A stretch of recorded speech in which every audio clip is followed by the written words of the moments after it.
Big games, big bets, better drinks. You're listening to Happy Hour Playbook, your guide to the inside of sports and lifestyle. I'm Chris, and we're officially on air. Let's see what's on the slate today. All right. Welcome to episode 11 of the Happy Hour Playbook. My name's Chris. I'm the co-host, Wes. We got a big day today. Oh, big is an understatement. So many things have gone good and bad. But we'll talk about, we're going to talk about the NFL draft. That's the most recent thing that's been going on. That was all weekend and the end of last week. Some good trades, a lot of trades the first round. There was a lot of trades. I want to say more than I wrote them all down, but more than I would expect in a draft that was kind of level. But yeah, I want to say 17 through 32. It was a ton of trades. Eight trades in the first round alone. Yeah, so I'm going to talk about that. Talk about the NHL playoffs. Those are it's crazy. It's some people have already won. We have Carolina that's kind of moved through that already.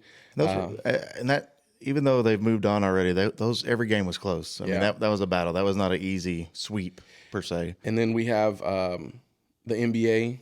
So this is all first round NBA and NHL stuff. But we're going to open it up right now with our happy hour pour. Mr. Wesley brought us a bottle here. Yeah, I've heard good things. This is a Bulleit Bourbon from Kentucky. Oh, yeah. This is probably not their bottom of the line. It was a $40 bottle. I think there was a cheaper bottle, but it had some kind of specialty flavoring or something. I didn't want to do all that. I just wanted their basic bourbon. I've always heard it's a good, cheap filler for when you can't find the more expensive brands or your favorites or whatever. It smells really good. Yeah. So it's not like super strong, overpowering. No, so I've heard really good things about this one, so I was kind of really excited that I found it and ready to try it out. Yeah, it says dried fruit, raisins, apricot, off the nose, what it's supposed to smell like. I do smell the oak. I'm not a raisin fan, but I do smell that I definitely too. don't like raisins, but I don't taste any raisins, so that's a good thing. Now, it says it should have a savory, leathery note. Let's see if that comes through.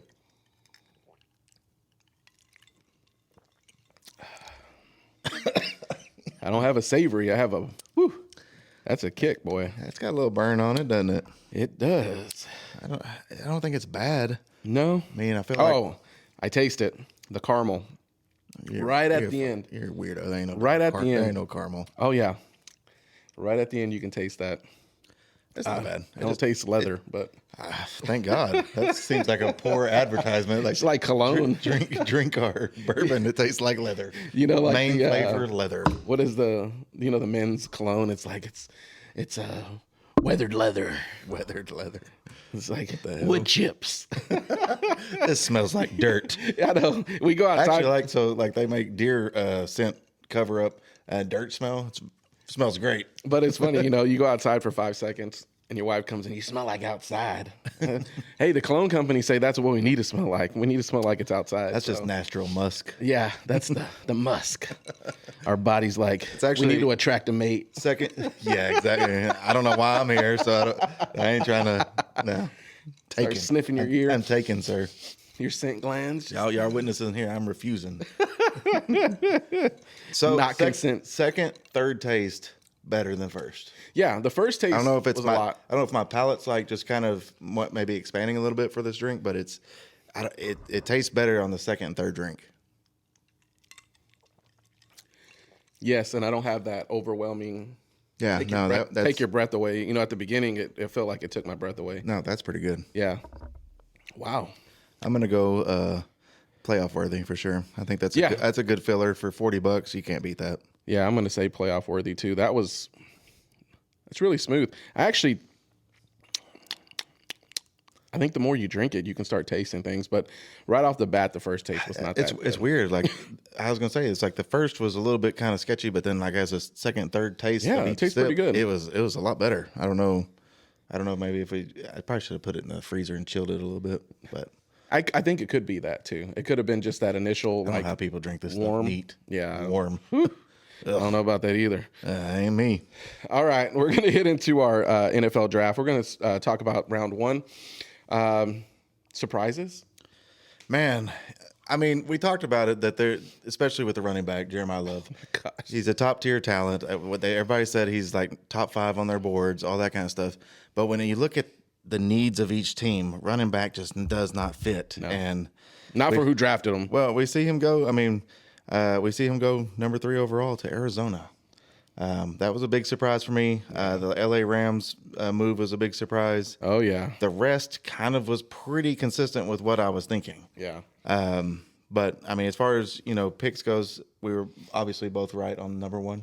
Oh, yeah, that was Mendoza. pretty easy. That was a soft toss, swing away type deal.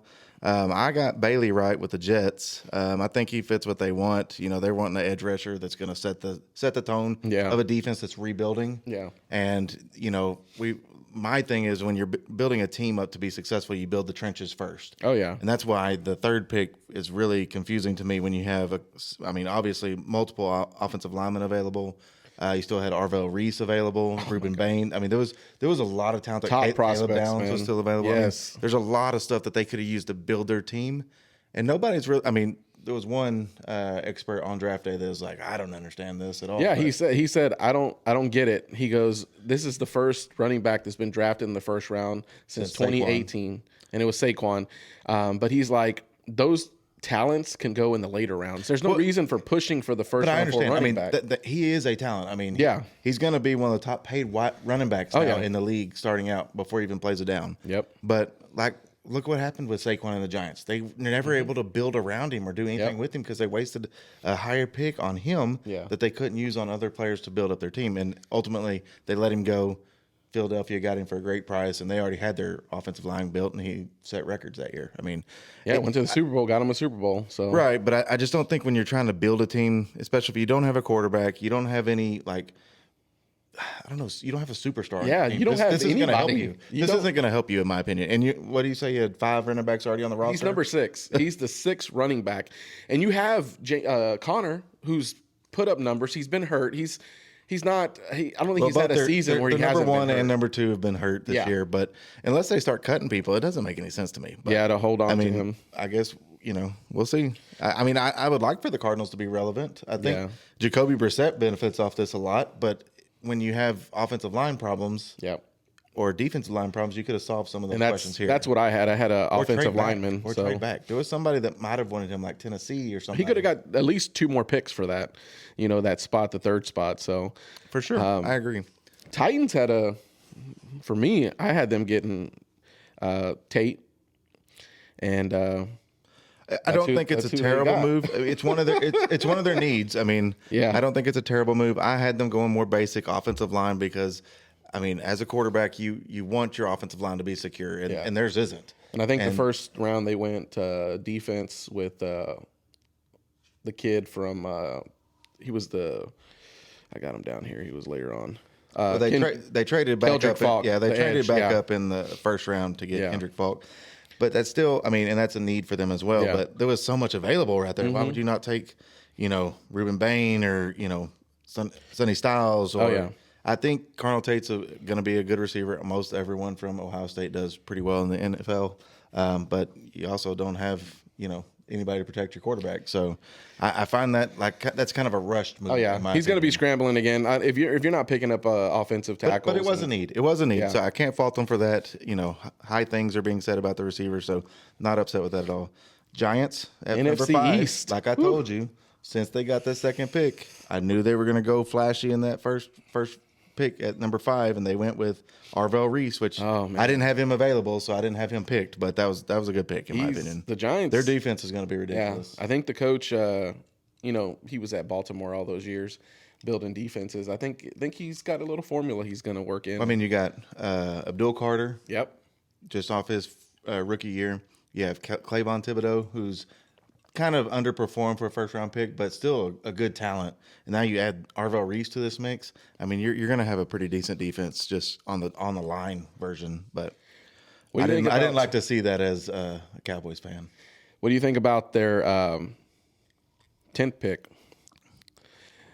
Well, we'll get to that. That's who I had him taking in the first round. Yeah, well, he's in the first round still. It's just I mean, that's who I had him taking. No. I didn't have him available, but That's who I had Tennessee taking. But like I told you when we were texting, I was like, they're having a great draft. And Yeah. I hate it because they're in our division. But Chiefs moved up. Chiefs moved up.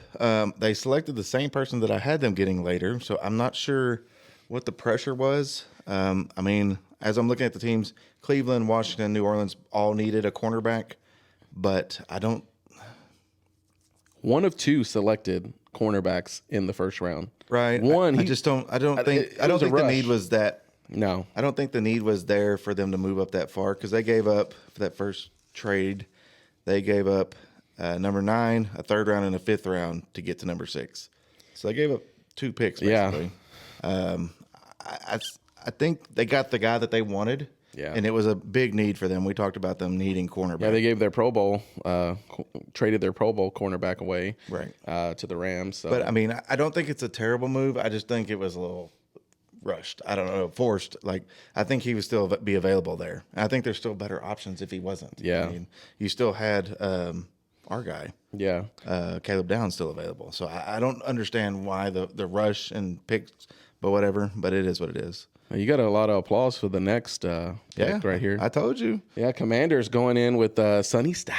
I think he's going to be a good fit for them. I hate it because he's in our division too. But and their coach is so defensive minded. He's going and he knows what. He's looking for the guy to replace. Yeah, you said it.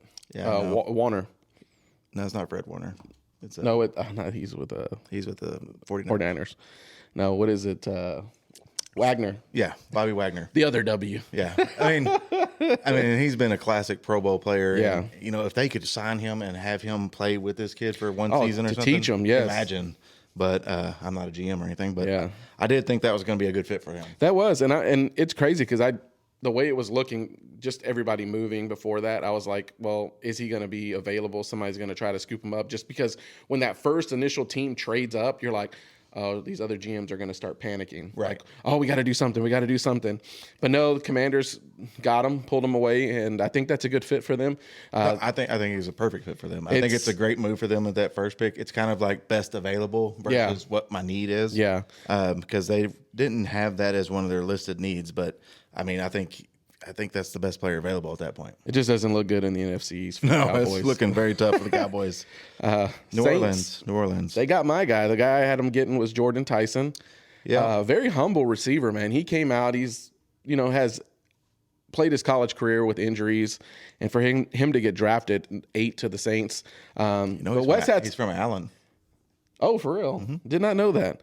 But Wes had some concerns with just them not having a stable quarterback. Right. So they have Tyler Shuck, which is, he was drafted, I think, high 2nd round last year.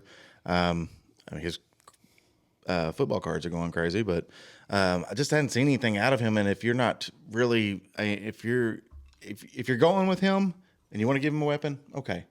I can see that. I kind of feel like offensive line is probably going to be a bigger need. I think I had them going with Reuben Bain. On the edge, which would have been a good pick for them, in my opinion. Yeah, because they got Cam Jordan? Yeah. Mm-hmm. But, it is what it is. I don't think that's a bad pick. He was considered even better than Carnell Tate by some of the experts. I think Mel Kiper had him as a number 1. He's a local kid for us from Allen, Texas, so I'm happy for him. And like you said, he was very emotional. Oh, yeah. A lot of these kids were very emotional. Oh, yeah. Which is nice to see. It's nice to see them, They put their body on the line. Yep. And, we've talked about this. Men aren't allowed to really express emotion, and to see kids just be vulnerable like that is really cool. 'Cause especially that these are amazing athletes that are been top of their people. They're used to winning, used to being at the top. They're used to being the best. They go to college, they're still the best. Now they're getting their chance at pros. I think we were talking about this too. Them signing their first autographs. Oh, that was so cool, man. That's pretty cool. I was like, y'all check eBay. They're going. That's gonna be a Tops Now product. Oh, yeah. But it still looked pretty cool. I saw Fernando Mendoza's autograph. That was pretty legit. Kansas City traded up to Cleveland, and Cleveland went with offensive line. Mm-hmm. Great pick for them. They went with Fano, which I had him going before them to New York, but the trade with New York and Cincinnati messed all that up. But I think that's a good pick for Cleveland. You're protecting your future assets. I think they ended up getting some steals, in my opinion, later on in the draft. But I think that was a very good first to pick. I mean, that kid's been considered one of the top offensive line prospects in a while. Oh yeah, for sure. I liked him. I think he was. I thought he was going to go a little bit higher than that. I know I had him originally, like I think at 18. I think I had him going, but I know you had him. I had him going earlier because I went with needs and Yeah. trench needs, and that's just my motto. So, but I thought even then it was a good pick for Cleveland. I mean, you have your quarterback hopefully, and you don't have any weapons. That was because I had them picking a weapon there. Yeah. But I mean, you got a good running back in Quinshon Junkins. Oh yeah. And Njoku's a free agent, but the Fanning kid was a rookie last year that turned out to be pretty good. Mm-hmm. So, I mean, you need some wide receiver help, but if you solidify your offensive line, I mean, wide receivers can get open. So. Oh yeah, for sure. Then we have. This is the one that you should have had. Yeah, so we gave up our pick. We got Dexter Lawrence, which we talked about last week. Yeah, they got the offensive tackle from Miami. This is the huge Samoan guy. Yeah. I thought that was good for them to protect Jackson Dart. You heard him when he was talking. He's like, "I'm going to die." They all say that. They all say that they're going to die to protect them. But I watched a video whenever he actually got flown into the facility. He met Jackson for the first time. It was super cool seeing them guys interact with each other. So I mean, they call them the big uglies for a reason. Oh, yeah. I mean, these guys are monsters and massive. They want to hurt people. Yeah. And I think they got a really, and I hate to say it, but New York did a really good job in their draft. No, they did, man. They didn't feel pressure. They took what was best for them at 5. They got what was best for them at 10. I think they had a great draft. Yeah. Now we're moving to the Cowboys, who moved down one spot. Up one spot, which they gave up 2 fifth-round picks. Yes. They moved up one spot. From 12 to 11. I think they got the best player in the draft. I mean, there was about, mock drafts of him going number 2. But you see, like, everyone talk about this kid and say best player, generational player, no matter if it's offense, defense, he is the best player in this draft.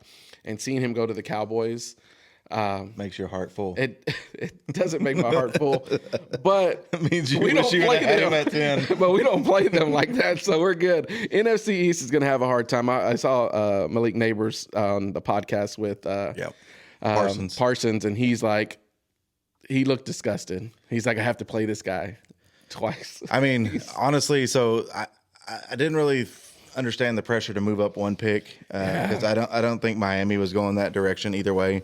But I'm not upset with it. No, that's a great pick. Giving up 2 fifth-round picks for your, hopefully it's going to be a career worth of a legendary safety at your team. I mean, there was a 12% chance he was even going to be available there. I'm surprised he went down that low. I mean, I think it's a good move. I thought it was a good move. I was happy with it. I think the kid's going to be a monster. I mean, as long as he can stay out of trouble. And I'm not saying that he's been in trouble or anything. I just people that come to Dallas get in trouble sometimes. Oh yeah. So, but the next pick at Miami, they went offensive tackle from Alabama. Yeah, Proctor. I had him going to Cleveland originally. But he actually went down a little further, and I think Miami does need to protect their quarterback, but they also need offensive weapons. Who's their quarterback? Exactly, Malik Willis. Is it Malik Willis? Is it Willis, or is it is he gonna get hurt, and we're gonna put the old boy from Texas? Hey, let him play. Years. Hey, he did pretty good last year in his time that he had. He's great for A-Chain because he's gonna check that thing down real quick. But and that's what I'm hoping. I'm gonna keep A-Chain, and I'm gonna in my fantasy league, and I think, like I said a couple weeks ago, I think he's the best running back available. More diverse as far as he can run, he can pass, he can throw, he can catch, he can do it all. So I hadn't seen him throw, but I'm pretty sure it's not good. He's probably thrown for a touchdown. Trust me.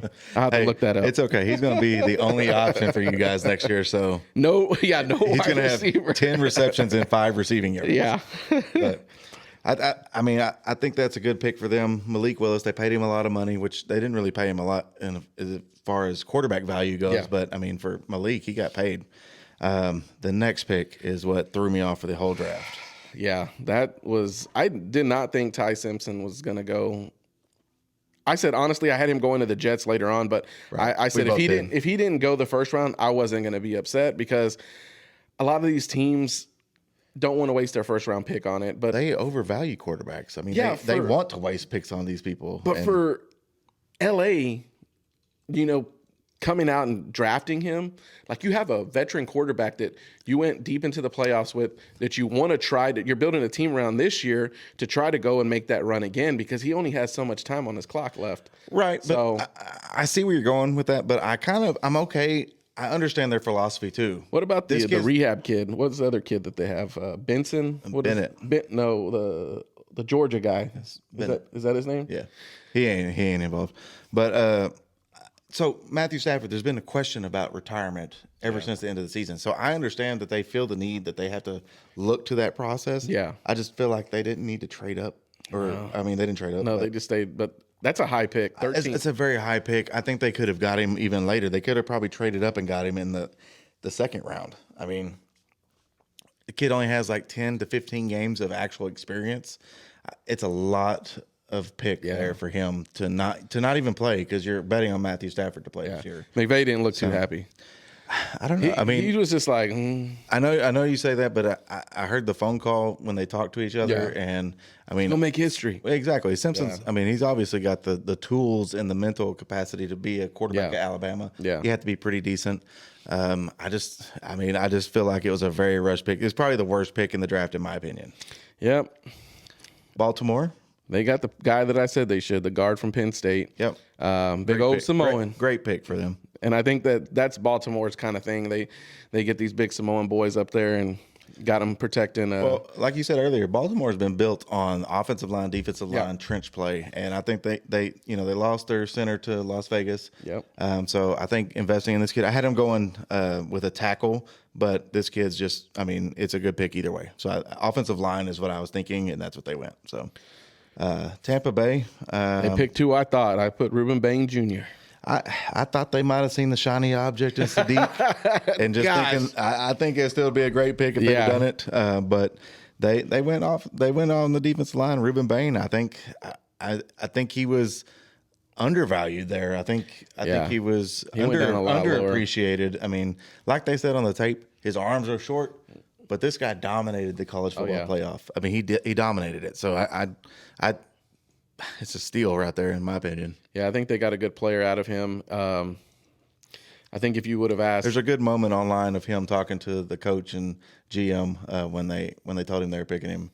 The dude's very emotional. Oh yeah, he broke down. Yeah, I mean, these kids have worked really hard to get to this point, and it's very cool to see them actually kind of be vulnerable. If they would have asked Baker, he probably would have wanted Sadiq. He wanted Sadiq. He said, "Give me Sadiq, please." I'm telling you, he wanted Sadiq because that's if I'm quarterback for the ball, I want Sadiq. And this was the one that shocked me: the Jets taking Sadiq. Man. So I mean, look at it as best player available. Yeah, so, definitely the best player available. Yeah. So Jets went with Bailey first. They solidified their defensive line. Yep. I mean, they have a pretty good tight end right now. That was a rookie last year. That's pretty good. But I think this guy gives them opportunity to spread the field. They have pretty good wide receivers. You have what's the kid from Ohio State? I know who you're talking about. I know he's good. And then you had the kid from Texas, Adonai Mitchell. Mm-hmm. They got a trade for him this year. So you have some relatively good. It's not Myles Garrett. It's Garrett. Yes. What's his first name? I don't know. Anyway, I'll put it up. He's a good receiver. He was offensive player of the year. His offensive rookie of the year. His rookie season. Good receivers. You get the best player available right here, in my opinion. I mean, Sadiq is an absolute monster. I mean, he can play receiver. Yeah, at 4.3 speed, you can play receiver, but at 270 pounds, you can also use him in the box to protect. Block. Yep. I mean, I think it's a great pick. New York Jets has a good draft as well. Detroit, they came and pulled out an offensive tackle from Clemson, Blake Miller. Yep. Which, if you've seen the tape last year of offensive play, they had what's his name running, especially the last few games that I watched last year. Jared Goff. Jared Goff was running, and he's not fast, so you definitely want that protection. Give him some time to be able to throw the ball to his receivers. He has Williams. He's got what's the Amon-Ra St. Brown. Like, he's got weapons. Oh, their offense is good as long as you protect him. And we both talked about that. I think we both went offensive line in our mock. I had Caden Proctor, which obviously he went much earlier. So another tackle is what they needed. So I think yeah. I think that's a good pick for them. Minnesota, Minnesota.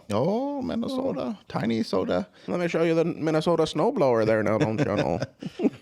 I don't even know. I can't even read my writing on here. Caleb Banks, they got defensive Thanks. tackle. Okay, so I went with. I had them going Thieneman, which safety, but I guess Thieneman, that dude. I think they have some. That would have been a good pick for them too. Well, I mean, I think Harrison's coming back. I think Harrison Smith must come back. That's why they didn't take a safety. But defensive line, I think. This draft was huge. Defensive line, offensive line. So Yeah, I think for sure. I think it was a good pick. The big boys getting picked up in the first round. Now we have Carolina at 19. They came and got Monroe Freeling, which I thought was that's offensive tackle, helping out their quarterback, Bryce Young. Helping with the running game. I think committing to him. Yeah, I think it's great. Good. No, I think it's a great pick. I had him going like 5 picks earlier, so I think it's a great pick.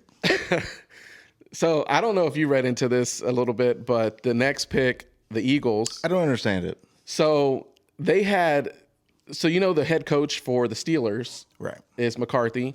And I guess they said, this is all hearsay. They said that. No, there's video. He was on the phone with this receiver telling them that they're going to take him with the next pick. But they said he had ties still with some coaches and assistants from the Cowboys. And they just casually text over like, hey, this is hearsay. They said, hey, who you guys planning on getting next? And the guy's like, oh, I think we're going to get this guy. And then they said, all right, Philly, we know that Steelers are going to draft Mekhi Lemon. They got the trade. They moved up, and Philly picked them up, which is a little shady if the Cowboys did do that. But I mean, if you watch Draft Day, the movie, great movie by the way. Cleveland would never make that many good moves in one movie, but So one thing I don't understand: why does Dallas trade within the division? You basically just allowed your division opponent to get a great player, a good receiver to replace the one that they're going to trade. Oh yeah, and get more stuff with. Mm-hmm. So I don't really get Dallas's point here. I know they picked up 2 4th-round picks for this trade, which I'm happy with trade down. I was preaching trade down the whole time. Yeah, for that pick, we gave up a 7th and received 2 4ths. So I mean, I'm happy with that. I just don't know if I would have done it with Philadelphia. Yeah, I mean, it's that divisional play. Yeah, I mean, we're battling every year. Now we're gonna have to guard Mekhi Lemon. I mean, unless you don't have any like faith in Mekhi Lemon, and you're like, yes, get rid of AJ Brown, a proven. Well, he's a little weird if you look at his interviews and stuff. But his play AJ Brown's is a monster. AJ Brown's a monster. He's got some mental health issues, but he's a monster. Yeah, and get rid of him out of our division, and you think like a rookie receiver that may not make it. I'm okay with that. Yeah, but. I mean, it was kind of messed up on Pittsburgh. Yeah. Pittsburgh came in and made a good pick, though, afterwards. Yeah. I think they picked up the kid from Arizona State, offensive tackle. I thought that was good. Say his name. You can't. Yeah. I can't pronounce it. It's a big boy, though. I know that. And this guy, the next one, which the Chargers picked up, I thought he was in a good. So I was watching the actual analyst talk, and they were like, so he was so successful last year just because of what Ruben Bain did on the other side, getting all that attention. He's able to come in and actually, sack the quarterback, put pressure on the quarterback. But I had him originally going to the Cowboys at 10 when they had that original 10th spot. But Mesidor, if I didn't say, I think he's a great player. He's going to be good. But I think their defense is tough already. I think the Chargers got a great defense. But I think he's overvalued at this point. At 22? I think it was a stretch. Yeah, I think there's a lot better people available. Edges. Maybe. I mean, I like the kid from Missouri that he didn't go into the late in the second round. Zion you talking about? Yeah, I liked him. Yeah, I did too. Kendrick Falk was another one. I had Kendrick Falk going a lot higher too. Yeah, I mean, I think there was better people available. I think I don't know. I don't know about the tape on him. That's kind of how I feel about the next When pick. I think about Miami, I think about Ruben Bain. Yeah. I see Ruben Bain, and their defense was pretty good overall. So maybe, obviously you should stand out if Ruben Bain's getting double teamed every play. Oh yeah. But I don't know. I think it was a stretch here. I think they could have gone offensive line and been better, but that's just me. So this next pick the Cowboys had, he just popped out of nowhere. I didn't even know UCF. I didn't know. I didn't look up anything on him. He's a project. He's a project. Like I said, once again, I think there was better players available. I definitely like the kid from Missouri. I think he would have been a better player. But, from what I've read, he's a big boy. Yeah. From what I've read, they were really happy with his size and capabilities and his potential. And kind of coming from UCF, you maybe not fully developed. Yeah. Maybe has some we looked at those opportunity to go higher. Yeah, like we were talking about before, how some of the players in these bigger conferences kind of max out their potential. Like you said, he can be he's a 6 or a 7 right now with the potential to be a 10 at one point with the proper the proper training and everything. It's a gamble. Past pick 20, you're gambling anyways. But I think they could have went. But I think from what I've read, they were very happy with him and what he brings to the table potentially is what they wanted. So this next pick, my wife was very upset about. She's like, how am I going to be able to root for this guy now? This is a great pick. This is a good pick. It's a good pick for them. Yeah, it's a great pick for them. It's a horrible pick for her. She's an A&M alumni, and she's don't know. We watched all their games, trust me. But she's like, I can't watch the Browns. But no, I think KC Concepcion. I had him going originally 13 to the Rams, and because with the whole Puka, and then what's the Devontae Adams contract thing. So I think he's a really good pickup for them. That's going to give Shador another person to throw to, which I think with the proper same thing with coming in, having a good wide receivers coach, having some veterans around him. I think he's going to be good. If he can, they're probably going to have him doing returns too, like they did in A&M. Right. So I think, man, this kid is stand-up character for one. All his stuff about his stuttering and not being ashamed and kind of speaking out in public. That's sad, man. But I mean, it's not sad. He's standing up for him, and he's being an example for kids that might have differences that hold them back, letting them know that you can be whatever you want to be. I think it's a good pick for them, man. I really like this kid. Oh yeah. Every time you've seen A&M play, he is involved, and A&M was ranked very high this year. So I mean, he was involved a lot.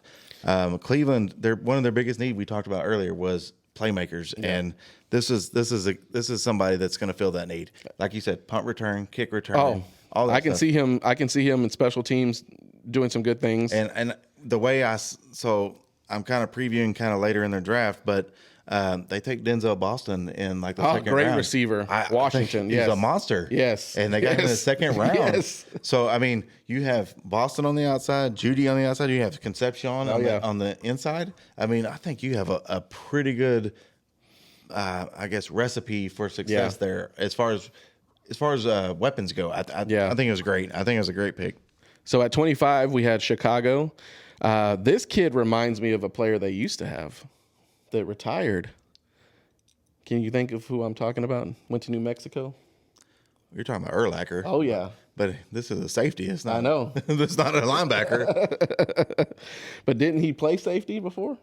Urlacher in college. Yeah, but he kind of gives me the same vibes. If you watch it, he ain't the same. You ain't gonna go to. You're not gonna. I don't think he's switching to linebacker anytime soon. But like I said, Urlacher. Just if you look at his old stuff from college, I mean, Urlacher's a Hall of Famer. I mean, that's an incredible comparison. But I mean, I thought this kid was going to go much sooner. I would have been happy with Cowboys taking him, but we already had a safety with Caleb Downs, so there was no pressure there. But kid's athletic. We'll see. I mean, I think this is a good pick for Chicago. Chicago's defense needs to be solidified because their offense is going in the right direction. Yeah. So let's fix that. That's my Super Bowl pick for this year. Yep. You did say it. I know. I wish I need to put some money on that because I bet they're not good at odds right now.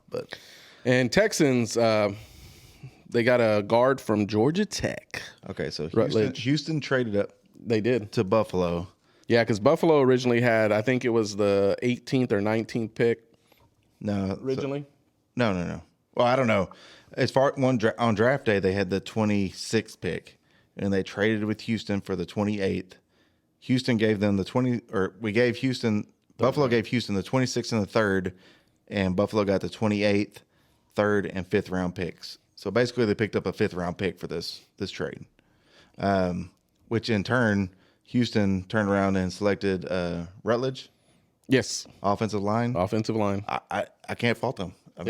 look at their problems. We talked about this. Yep. I mean, I think I had them taking defensive line at this point, but I can't fault them at offensive line. Yeah, you look at last year's playoff game. They have one of the best defenses. Yeah, and they had to have a great defense. Just their offensive line couldn't hold the defense back long enough for them to get the ball off, and it showed in that last game. So and CJ's got to take the next step. CJ's got to take the next Stroud's step, and he's got to eliminate the turnovers and stuff. But I think he has it, man. I think he has the opportunity to take this team to the next step. Yeah, but they had to protect him.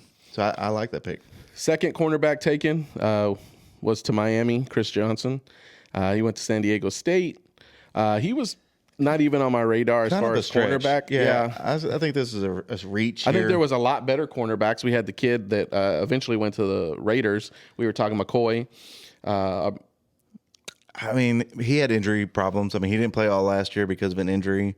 So I understand why he fell. I had him going to the Cowboys at 12. So, I mean, I think his talent is there. Yeah. I think there was better talented cornerbacks available. Yeah, for sure. I mean, it is what it is. They liked him. They liked what he brought physically.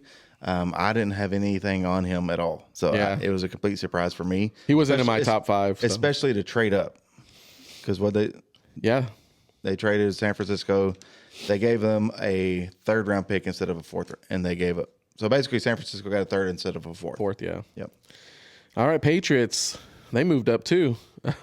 They got the kid from Utah, the offensive tackle, Caleb Lamu, and I think that's a good pick for them. If you look at Drake May, same thing. Need someone to protect him. I mean, young quarterback. You want to solidify that offensive line. Give him more time in the pocket to be successful. If you look at the Super Bowl, the throws that he was making felt rushed. That's why his receivers weren't in their spot to catch the ball.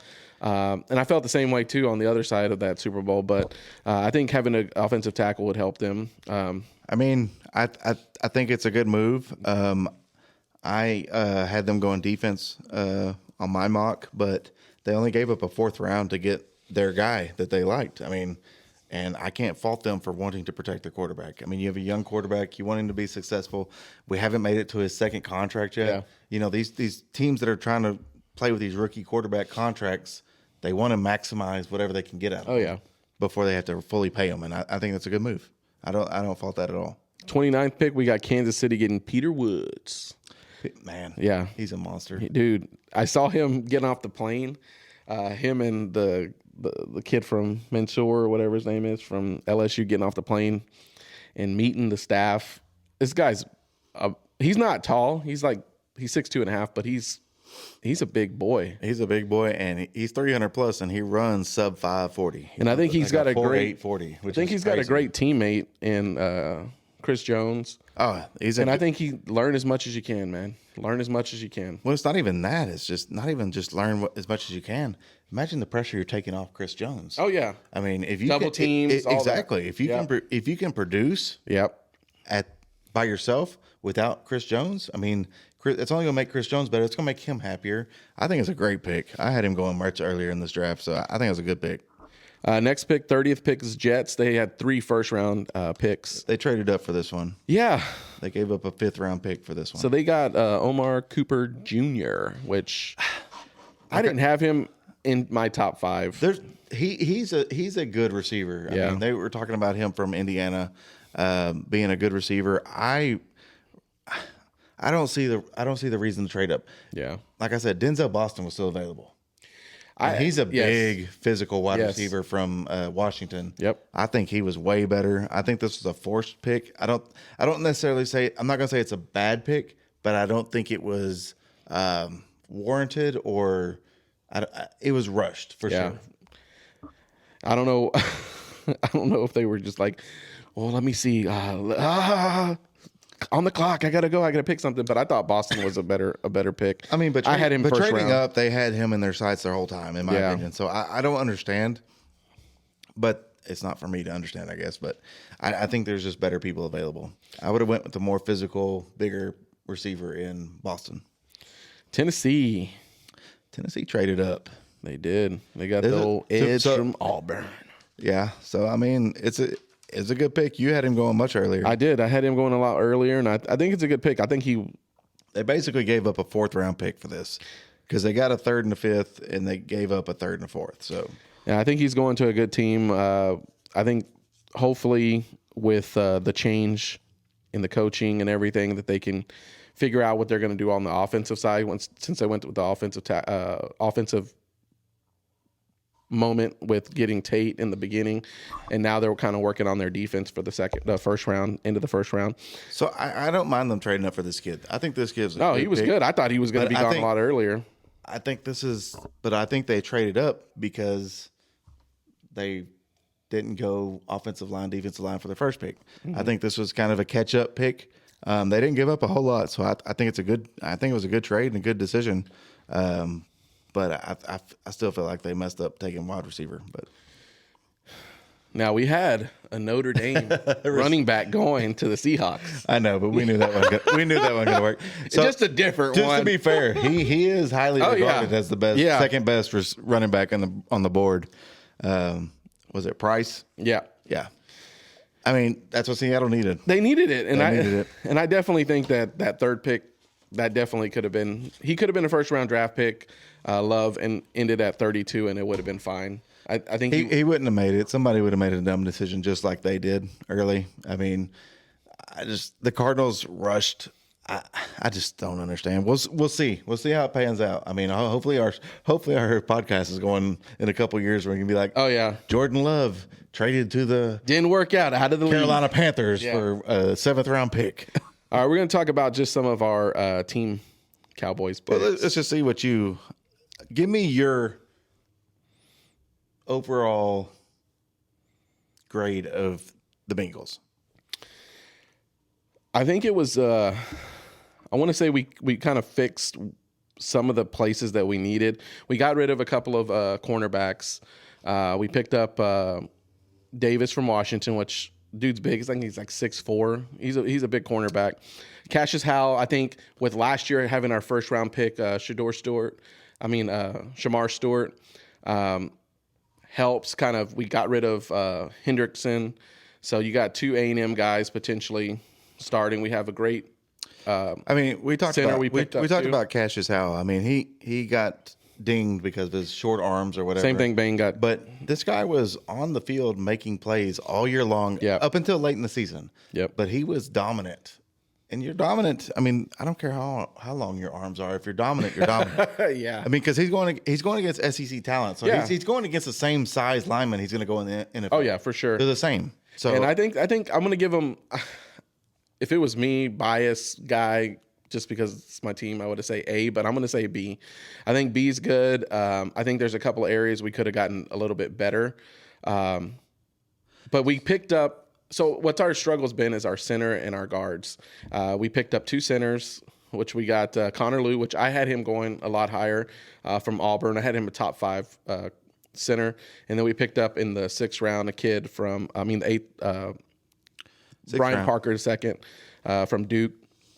We have a bunch of tight ends. I don't know why we got another one, but we picked up the kid from Texas. Yeah, he's a blocking tight end. So you're looking at extra, basically big.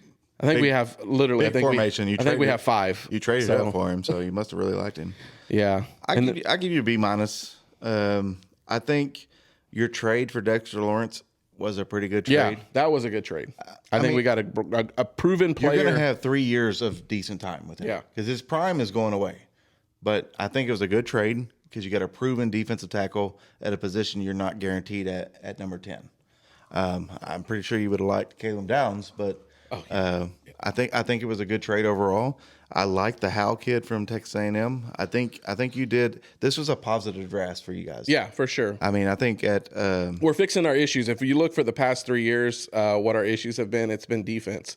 I think the offense can score, offense can do great, but if you can't protect the lead, with putting your defense on the field and getting you for sure. No, I agree. Getting quick 3 and outs, then I don't care how good your offense is. As you can see, I saw things like 99 to 100 lost. You know, the Bengals lost. It was a joke, but it's just one of those things. You have a great offensive power in Burrow, Chase, Higgins, O.C. Voss. You got all these guys. You got Chase Brown, running back.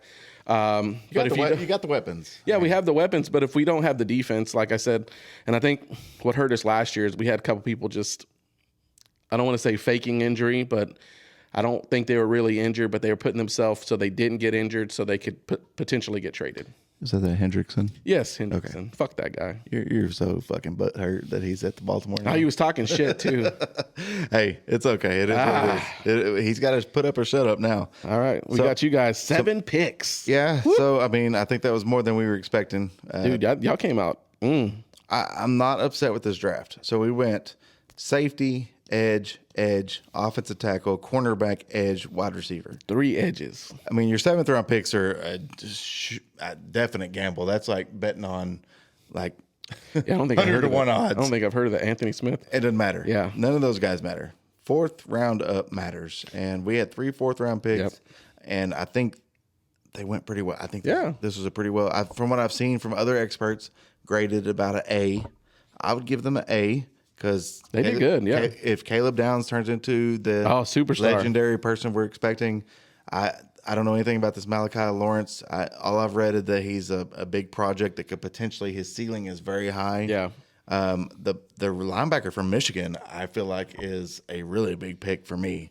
But I mean, we'll see. All this, we have so many needs. Yeah, I don't think one draft can fix that. Yeah, I think both of us were in the same bucket, 31st and 32nd in defense. So getting those defensive players actually helps and makes the team better. If anything, it makes everyone work harder to try to stay on the team. So that's how I feel. All right, Hockey. Now, last night's game was rough. Man, it was rough. God, it was so good, though. It was really so good until the end. So, until the result, it was so good. Yeah, so the game was going good. Dallas was up. And then it's just those weird one-off, like, goals. Shit, the overtime was almost a whole period. Like, it was crazy. What did you say? It was like 28 seconds left? It was 28 seconds left when they scored. And to me, so Ottinger had an incredible game. Yeah. I am not taking anything away from him. This is not on him at all. I mean, even the goals that they scored, not on him, in my opinion. Yeah, they were tough. Especially in the overtime, the winning goal, Dallas kept turning the puck over right in front of the goal with wide open opportunities, and he shut so many of them down. Well, I think the one that went in was around behind him. He was on the far right side of the net, and when the dude came around, he passed it. Dude hit it in and went right on the left side of the net. He didn't know what was going on. Did you see the one where they kicked it in? Oh, yeah, I did see that. I was like, that motherfucker's cheating. I was like, you can't do that. It was like they're trying to celebrate, and that ref immediately waved off. Thank God, because I was having a heart attack right there at that point. I was like, man, that's bullshit. Yeah. So as far as shots, they were pretty even. You got 45 Dallas to Minnesota's 43. Now, I always think being physical is the difference maker. Yep. You had 22 hits on the board to 42. You gotta get more aggressive. And what's boards. crazy, you mentioned the shots being so close. They weren't close until the overtime. Yeah. We were up 10 shots to theirs. Penalty minutes don't even fucking matter because. Well, I mean, the problem is if you're not being physical, like from what I'm looking at as hits. You can't be not physical and then get more penalty minutes. Yeah. I would be okay if you're being super physical, getting those penalty minutes. And Dallas had 8 penalty minutes to 4. So it's like... Which, I mean, that tells you how good Ottinger was that game. I mean, he was great. This was not on him. No. This was definitely a defensive letdown. I don't know what they call them, the shifts. Oh, yeah. The lines. Yeah, the lines that shift. I didn't feel like they were working well in overtime, and man, well, I think I asked the turnovers in front of our net are unacceptable. And then I was asking Brian about this on Friday. I was like, "Is there a shift change for the goalie? Because like, the dude had to be tired after playing 3 periods and then pretty much playing. You're not going to take him out because he's on. You're warmed up, you're ready.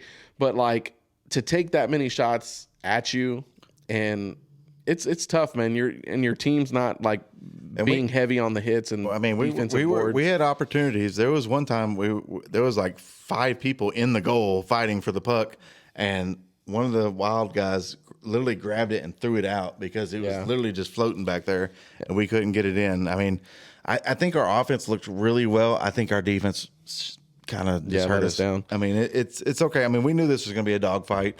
We're coming back on Tuesday. Yep. At home. We need to establish a home front here. Well, you said it, and I'm surprised at this stat here. Don't be surprised at anything I say. It's no, it's going to be gold. No, you had a point when you said this last time. You said it was a couple weeks back. You said Jason Robertson during the playoffs normally doesn't show up. This guy's had a goal in the last 4. He's been on fire. I mean, which is good. Which is good. That's what we want. We almost won 3 games in a row. I mean, we literally should have won the last game. Yeah. And we didn't. I mean, it's hockey. It is what it is. But I mean, he's been showing up, which I really like because, like I said before, he's one of those that's kind of ghosted us in the playoffs in years past. Just kind of blends in. That's what I like to say. Well, just not showing up, just not putting the stats on the board like we expect. Yeah. You know, you expect your top 3 players to be involved. And in past years, you can say that he hasn't been. Yeah. So. And we talked about this not wanting to be a 7-game series. It's going to be a 7-game series, it looks like already. It's looking like it. It's going to be tough. Which, as far as the playoff picture goes, let me scroll down here. Let's update it because I know that it's been updated since some of these games have gone on. Colorado's plays tonight, don't they? Colorado will be playing. They play tonight. Yeah. Which they have a 3-0 lead. Stars, it's tied 2-2. The Knights Mammoth is 2-1 right now, and that's Utah. That is absurd. That is absurd. You have Vegas, who's always a bruiser. God almighty. Yeah. But honestly, I mean, a lot of these games have been great. Other than the Carolina and the Carolina was still tough. It was still a tough series. Yeah. It was very close. They swept them, but like a lot of these series are very close. I mean, it's very physical. Like there's one game that Oilers. Exactly. Wow. Anaheim you look at the up 2-1. Ducks, and it's like, oh, they're it's done. their jerseys. Those orange jerseys they wore. Orange is fire, baby. Their orange jerseys they had. Orange is fire. Their orange jerseys they had a couple 2 games ago. Me and him, I said, did you see those jerseys? I was like, they're fire. I was like, they were nice. I'm ready to fly with the Ducks. Was it the V? The flying V. But the team that we talked about sneaking into the playoffs, the Philadelphia Flyers. Man. Momentum is all that has to be. Now they lost. Well, Philadelphia, I mean, they had to get one game in. Pittsburgh had to get one game in. Pittsburgh's a good team. They're not a bad team. So Crosby came out. That's the next thing we were going to talk about. Just Crosby showed out for them, but they had to. You can't get swept. I mean, they had to show up and win that game. Philadelphia's been tough, man. God almighty, they've been good. That team is tough team, man. So we'll look at shots. We have Pittsburgh, 21 shots to 30 for Philly. This is the game they won. This is the game Pittsburgh won. And hits, 36 hits to 29. So to me, physicality. They won the hits margin. They won the game. I mean, to me, it feels like physicality in hockey provides more than face-off win percentage. Yeah, because they won. They lost face-off percentage 43.6 to 56.4. That's a lot. I think there's a key with this playoffs is you got to be aggressive. If you're aggressive enough, you're going to get the win. And I think now they did have 9 penalties. So I mean, there's some issues there, but Philadelphia's a young team in my opinion from what I'm looking at. Man, this is going to be a good series. If if Pittsburgh can win the next game.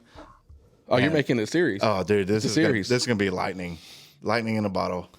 But I like it. This is my team. This is my sleeper team that I said, watch out. I'm going to watch this Eastern Conference team. Yeah, and see how they go. They snuck in, and then they've used that momentum, and they've been really well. The rookie, he had 15 games of experience. Oh yeah, coming in hot.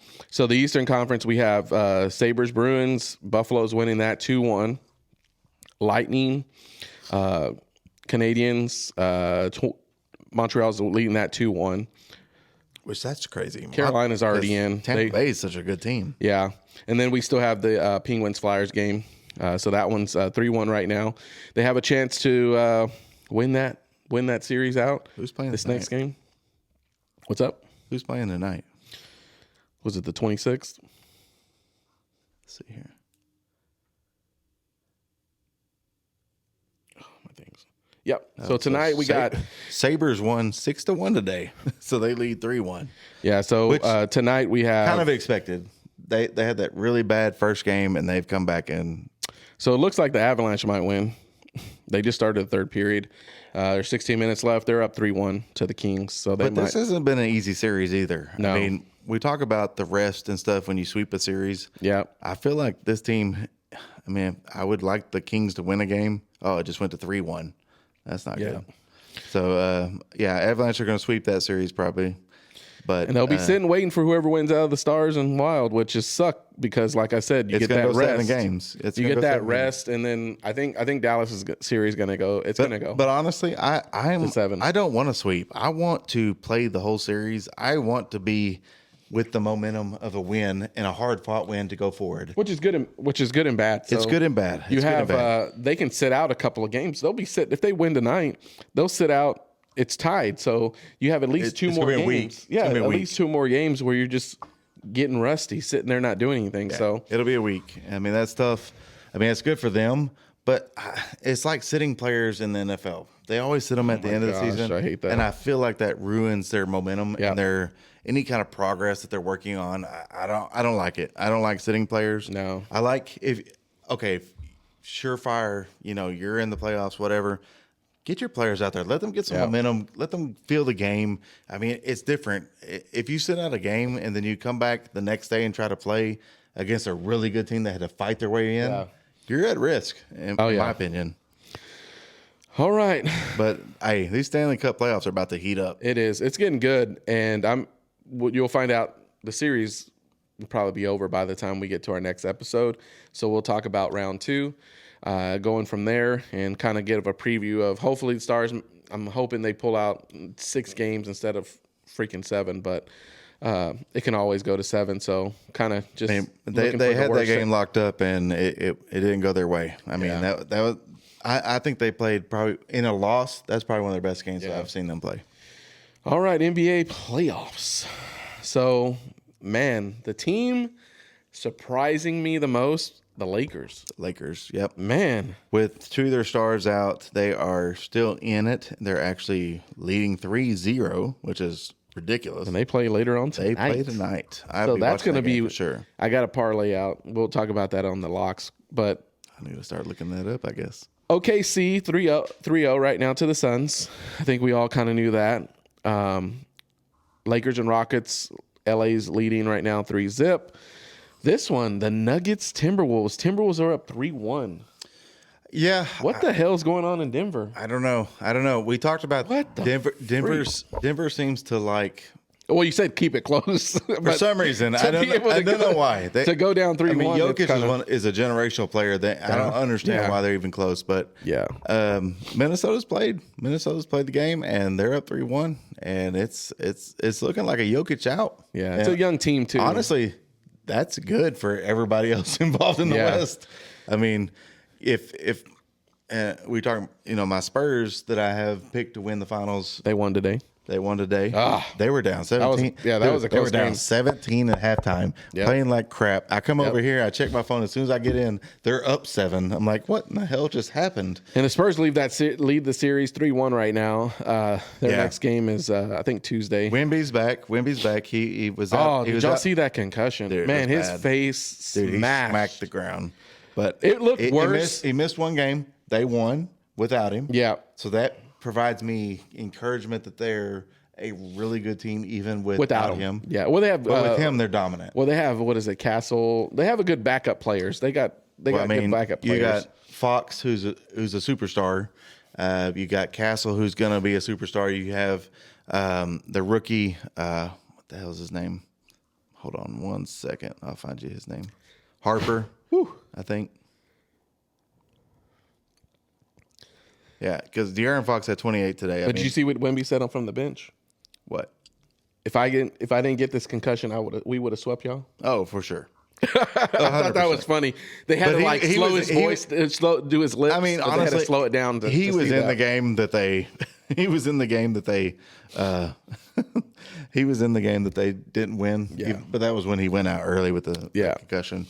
Harper's a good kid. He's a rookie. I mean, they have a really good team even without Wemby. Yeah, they're competitive. I think they have a good matchup against Portland. I think Portland's on their way to being a decent team, but they just can't match up. The Celtics and 76ers, that's actually turned into a series.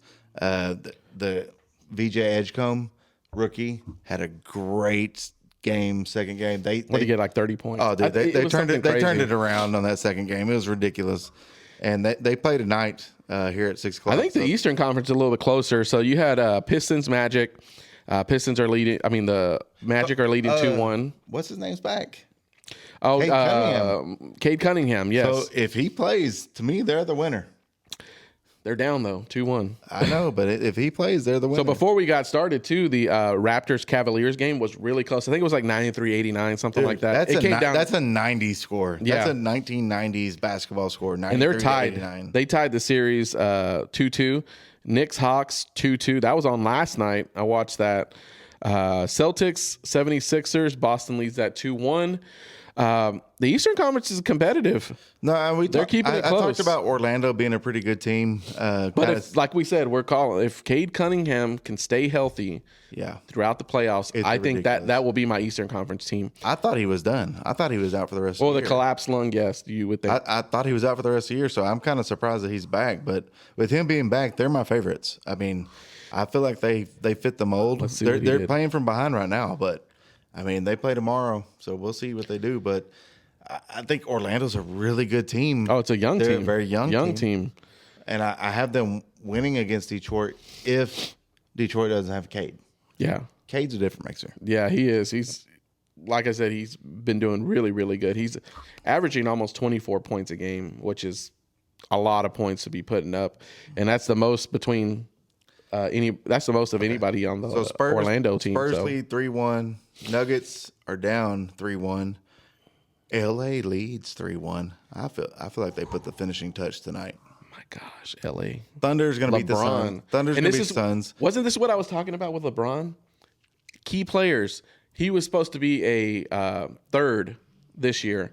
You have Reeves and Luka. Luka's fucking flying to Spain, getting some injections or something. I don't know. But man, this guy can make the whole team better just by being there. And this is why I think, I'm not a GOAT person. Who's the GOAT? Who's not? But LeBron is a great player. This is a massive man. This guy's massive. And he's a difference maker. He's at 41 years old. The dude moves like a young guy. He can move. He can dunk. He can shoot. He was hitting threes. I'm like, this dude's. Let's not get into the GOAT debate. No, there's no debate. But I know, but like we said before, LeBron. My problem with LeBron is the flopping and stuff. Other than that, he's a top tier, number 2 overall all time player. See what his stats are. The problem is for me is why is Houston struggling so much? Now they He's don't have today. They don't have Kevin Durant. Durant's out today. He's been out the whole playoffs. So Yeah. I mean that's a big move for them because otherwise they would have Jalen Green. And he played 68 games this year. So should we shorten the season? He played 68 games. I don't think you and should. didn't play the first round of the I don't playoffs. think you should. So if they go because out, is he going to sit next year? Like, what are we doing? I mean, in my opinion, I don't think you should shorten the game because they've been playing 82 games since the 90s. I mean, it's going to change all the records and people. exactly. Be like, oh. You can't, and that's what NFL did when they changed the game to a 17-week season or whatever. Yeah. And the records are all kind of, they're getting smashed. Yeah, they get an extra game. I mean, like, that makes sense, but I don't want to decrease the amount of games. I want to now. I mean, I'm not playing these 82 games, so how am I why am I getting the opportunity to speak about it? But I mean, I'm a fan. I want to see the main players play every game. I want to see them play no matter what. Kobe played through injuries. I mean, Kobe was 1-of-1 when it comes to when he tore his Achilles, he was taking free throw shots. Like, yeah, I mean, come on LeBron got carried off the court by his teammates because he had cramps. I mean, fucking Kobe's over there with a torn Achilles shooting who free was throws. it that from the Celtics that had to go pee and fake the injury? What was his name? I don't know, but I understand that. I understand that need Who's more the one than that the wore cramps. the headband? I can't remember his name. I'll put it in the video. Hey, I'm just gonna say he said going to pee. Yeah, he said I gotta go pee, so he faked the injury. Oh my god! There's been so many times I've been like, I gotta pull over. I gotta go pee so bad. It's like so. Just LeBron stats from the first 3 games: 38 minutes, 39 minutes, 45 minutes. So the last game, Friday night's game, was 45 minutes. Overtime game. So he's 60% field goal shooting first game. Second game, 45.5. And from threes, his best game was he only shot 2 the first game. Second game, 2 for 5. Third game, 4 for 9.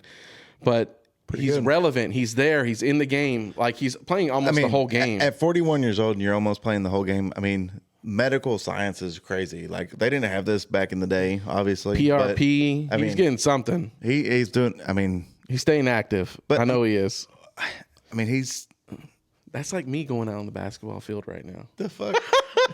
I'm 6'9". Yeah. You'd be breathing hard just walking out the door. Shit, I don't know. You know how sticky that basketball court is with them shoes. I don't know. I might fucking roll my ankle like that. Hey, I love the basketball court, but I'm just saying, LeBron is unworldly when it comes to his age and what he's doing, and that solidifies him as obviously a top tier person. I mean, I can't compare him to Jordan. They're different people. Dude, I watched Space Jam last night. The first one? The first one. Did you ever watch the second one? I didn't. Exactly.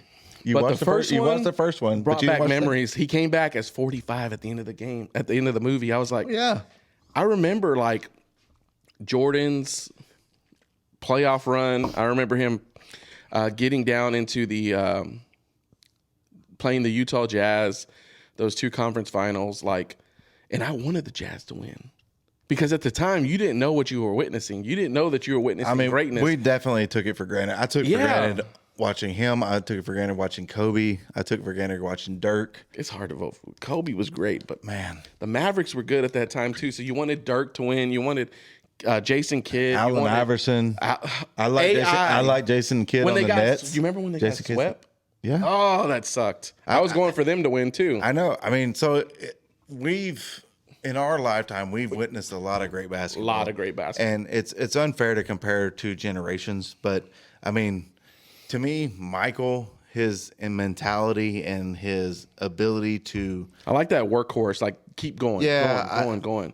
And making everybody around you better. Favoritism, but it's not the same. LeBron doesn't have that in him. No. LeBron has physical ability that's beyond measurable. And that's why he's number 2. I could imagine if Jordan was that big, what he would do. That's what I'm saying. Jordan and him playing 1-on-1, it's probably a very evenly matched game. Yeah. Jordan's got size. Well, Jordan's going to find the weakness, and he's going to take to it.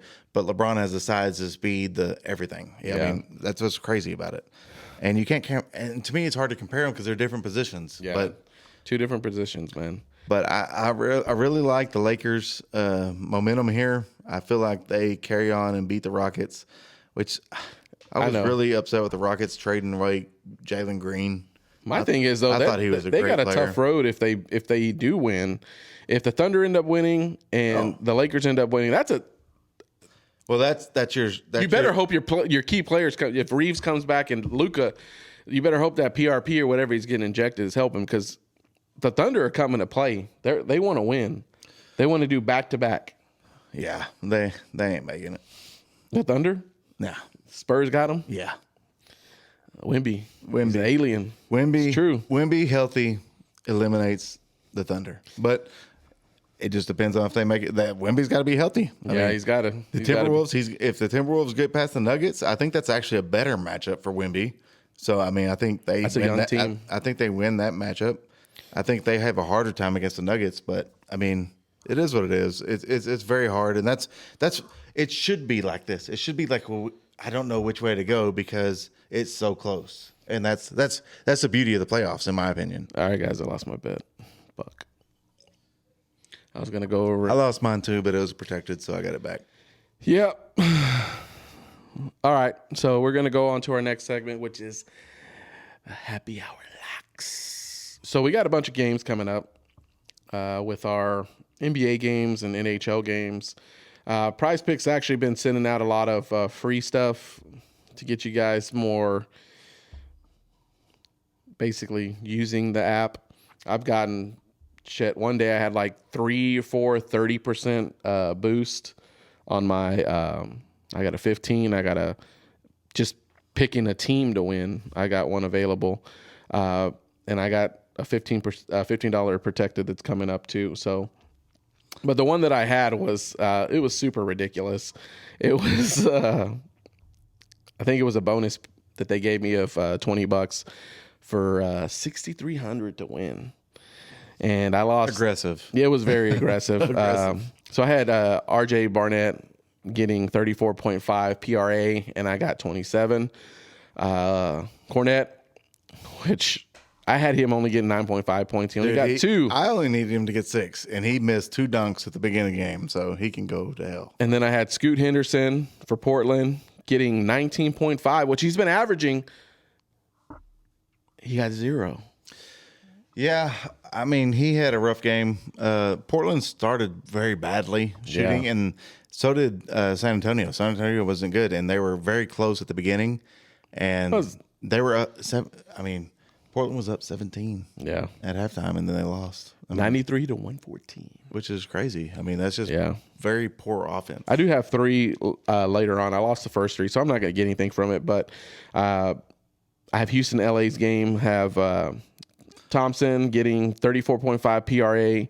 I got LeBron getting 34.5 points and assists, and Smart getting 25.5 PRA, which he well exceeded the last game with his 3-point shots and things like that. So hopefully I'm going to probably put one in for not basketball. I'll probably do NHL for Monday or Tuesday. Actually, I might do one for the Stars. Which I might do saves, since kind of getting into the series, you can kind of realize, like, okay, they're doing a lot of shots. They're averaging 30, 40 shots a game. I'm going to do goalie saves, and I might do shots on goal for the top shooters on the team. I might do 3 and 3. I might do 3 NHL, 3 NBA. If I do NBA, I'll probably do Avalanche are going to sweep the series. They're at 4-1 now, just in case anybody's caring. So that's I feel like, so let's look at tomorrow. Tomorrow you got Flyers, Penguins. I might put one on that. That's going to be a good game. I think I may just put some money on Philadelphia to win, just as the team. Yeah, team itself. Let's see what that is. It's plus 114. So plus 114. Team. So $100 to win $114. NHL, which is not great odds, but no, it's not. But I don't even have it on mine, bro. Where'd you get that from? That was from ESPN. Oh, I was on the app. I was trying to put one in. Spread. No, it's got Edmonton, Tampa Bay, and Colorado. Yeah, they only have today's games on our app. So tomorrow. You have to wait till tomorrow. I'll just looking at it. I think I'm going to do a teams one for tomorrow. So. Also going with the Knights. The Knights are minus 115. So, I mean, you're going to get, a little bit less than what you bet to win. Yeah. I like that one away from home. Knights are a physical team. As soon as it gets into a physical battle, Knights will overcome. Baseball wise, MLB. Man, my Rangers have been struggling. MLB's been off. I've been watching a couple of games. It's interesting. I mean, so it seems like a lot of these games that my Rangers are losing are really close games, so just not having the offensive outputs that you expect. But as far as what, they're playing the Yankees this week, so that's going to be a good one. Let's see who's picking. So we got Jack Leiter versus Max Fried tomorrow. Probably going to be a high strikeout game. Definitely going to be some runs scored. Texas is plus 149 to win. Definitely my heart's in Texas. Yeah, I mean, I've always been a Rangers fan, but during the early 2000s, I'll still follow the Red Sox. I still follow them. It's crazy when both the teams are playing. What do you think about them firing every one of their coaches? Dude, I don't know, man. We're fifth. They're in a downward spiral. Yes, it's not looking good, dude. We lost. It's crazy. They have lots of talent. So I know. I don't understand. I mean, I know the expectations. I swiped this away today because I didn't even want to see the damn score anymore. Well, I mean, I know the expectations are high because you're Boston and you're a tier 1 team. Yeah. But I mean, you gotta let people progress. I mean, Crochet is a Cy Young candidate no matter what. but he's having a rough start to his year. Yeah. So, I mean, I don't understand firing coaches 1 month in. No, and I think that so you're less than The players are not happy about it either. You're below 500, and I think you're firing, like you said, firing coaches. There's a ton of games in the MLB before you even like get into where you should be firing people. But like I said, is it really going to make a difference right now? No. I'm like, these people went through spring training, they went through all this stuff. Like, why are we getting rid of these coaches so early? Like, it doesn't make sense to me. Like, what we need to do is we need to sit down, we need to have a conversation with everybody and make sure everybody has the same goals in mind. Like, this team wants to win, this team wants to push forward, and there's a lot of games left. Like I said, I think they're 11 and I think it was 11 and 17 as of end of today. They've underperformed for sure. Yeah. I mean, that's not what the expectations are for Boston. No. But the problem is it's baseball and it's hard. It and is. It's not easy to predict. And in my opinion, I feel like this is kind of like a scapegoat thing. Like that, we're going to blame the coaches yeah. and we're going to reset no matter what happens this season. It is what it is.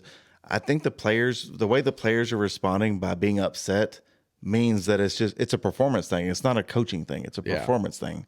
But I mean, it is what it is. It's Boston's gonna, their expectation is that we are contenders every year, and it's just not possible that way sometimes.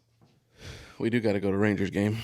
We haven't been this year. 2-1, we lost. I know. And I'm thinking about this. I was actually going to look and see if those Yankees tickets were any good. Hey, we got a couple of doctors and get us some tickets, maybe. Yeah, right. So the most popular games are usually the big name teams like Yankees, Red Sox, Dodgers. Those are the hardest tickets to get. They usually bump up the prices. But Wes got us some tickets last year. Not terrible, What was bro. it, Capital One? Or what was it called? I don't know where we were, but we were in a suite, and it was like free drinks and free food, and yeah, it had its own like bar. It had like food. Like it was weird. it was cool. It was cool. So we went. I think we went to 2, and then I went to 2 by myself with my family, my wife. There's a lot of stuff to do in Texas. You can go to Rangers games. You can go to UFL, Desperado games. You can go to Cowboy games.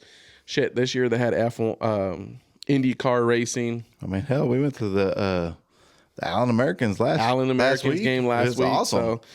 So had about 16, 17 fights. It was really good. So we're planning on probably booking something with a bunch of the guys to go Tuesday, to it looks another Texas Rangers game. There's a group of us. It's probably like 8. Usually 8 people is usually About 8 what of we us do. that go to the Rangers games. Because, dude, we grew up on them. We grew up watching the Rangers, watching them play. Good years, bad years. There's no farewell fans. We're ride or die. See them doing good. So Man, and tickets are looking good actually for There we go. for this week. So we There we go. They're playing something. might be time. I mean, it's Yankees, so I mean, Yankees are going to be hyper inflated for sure. But honestly, they don't look terrible from what I'm looking at. Let me see what the schedule is. Yeah, Yankees wouldn't be bad. But I mean, the Rangers have actually been. I mean, they're 500 right now, if not like one game under 500 because they lost today. Yankees was Man, a good game to their go pitching has been very good. Detroit. Their batting has not been well. to. Yeah, I think Detroit, Chicago. We're trying to plan we've been doing this for probably like 5 or 6 years, trying to do a Chicago trip. I want to go to some of the older stadiums. I've been to Fenway. I don't think I've never been. Fenway Franks, Sam Adams. Like me and my wife went. We sat right behind the dugout. Super nice. Small, very small stadium. Easy to get to. We walked in from the street, literally. But I definitely wanted to go to the Cubs, Wrigley. Yeah, my grandpa, that was one of his bucket list things that he never got to do was go to Wrigley. I definitely want to go. We want to do like a couple days, like a weekend maybe, because I know Sky brought it up a couple weeks ago. Just to go, there's a bunch of steakhouses. That used to be the whole like railroad trip They used to run the cattle up there, so they got a bunch of steakhouses and stuff up there in Chicago. So I would love to go and do that. The for a food's guy's supposed trip. to be like top tier. Oh, top tier. We got our sponsor last week, Dr. Ilabachi, always tells us about a couple steakhouses that he's gone to there. So I would love to go. I would love to go to Chicago, see the sights and visit some of the cuisine, because we're definitely about the food. Would you like to go take a walk on the south side? I don't know. I heard it's not very welcoming on the south side, so I might not go. So Who knows? Hopefully, you know. I mean, I've heard Chicago's in a beautiful town, and like, oh, for sure. the food is just such a tier above what we experience here in Texas that I'd like to experience it at some point. Ooh, that one's nice, dude. That's at home, bro. Even that one. DeGrom and Schittler. Yeah. That's Tuesday. Whew. Honestly, Monday is probably going to be the most expensive one. Tuesday is probably going to be good. Wednesday will probably be dollar hot dogs. Oh, You know, that's Dollar important. hot But dog. when you budget, you know, you gotta, we bought so many hot dogs last time we didn't even eat them. we didn't eat them all. We were like 20 fucking hot dogs. we were like, anybody want some hot dogs? We had like hot dogs just waiting for people to eat. So then we do a dollar hot dog night, and they're okay. They're not anything fancy, but then Wes gets his fancy nachos with the brisket. Hey, Hurtados. Hurtados, yeah, that's what it's fucking called. ridiculous, man. I'm just telling you. It's a long line. It'll long change line. your life. It'll change your life. You'll miss half the game, but it'll change your life. That's some good shit. But we're going to go ahead and conclude episode 11, guys. My name's Chris. I'm Wes. We're going to follow up next week with round 2 of the NHL and NBA playoffs. Like I said, you guys can follow us on Instagram, Facebook.